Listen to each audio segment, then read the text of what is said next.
حضرت حذیفہ بن یمان کہتے ہیں کہ میرا گھر مسجد نبوی سے کچھ فاصلے پر تھا۔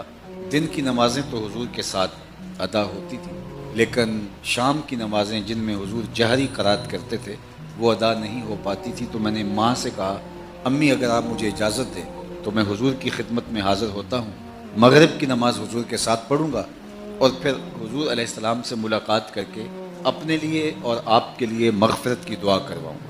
لالچ بہت اچھی تھی تو ماں نے کہا پتر میں اجازت دیتے ہیں۔ تو حضرت حذیفہ کہتے ہیں میں حضور کی خدمت میں آیا اور حضور کے ساتھ مغرب کی نماز پڑھی۔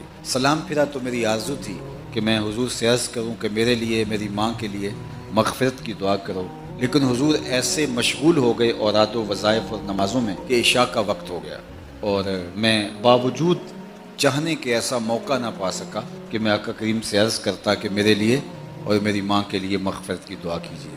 خیر عشاء کی اذان ہوئی، آقا کریم نے نماز عشاء پڑھی، سلام پھرا، حضور علیہ السلام نے رخ کیا حجرہ انور کا۔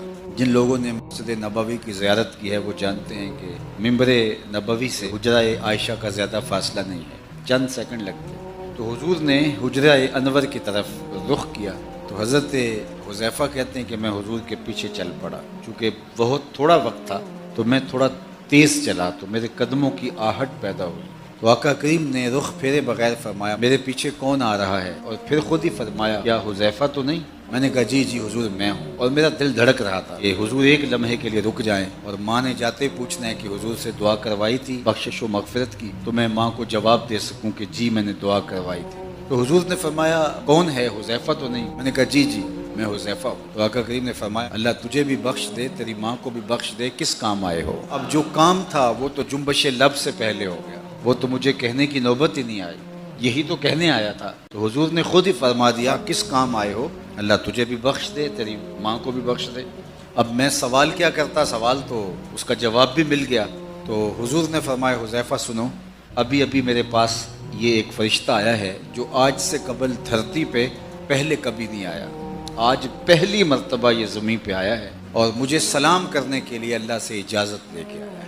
حضور کی بارگاہ میں وہ سلام پیش کرنے آیا ہے اور فرمایا کہ ساتھ مجھے بشارت دینے آیا ہے۔ جب وہ سلام کرنے آیا تو رب نے کہا کہ میرے محبوب کے پاس جا رہے ہو تو تحفہ بھی لیتے جاؤ۔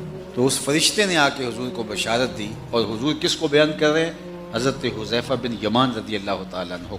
کہا یہ ابھی ابھی آیا ہے اور اس نے اللہ سے اجازت مانگی تھی مجھے سلام کرنے کی، اور ساتھ یہ مجھے بشارت دینے آیا ہے کہ آپ کے بیٹے حسن اور حسین جنتی جوانوں کے سردار ہیں اور آپ کی بیٹی فاطمہ جنتی خواتین کے سردار۔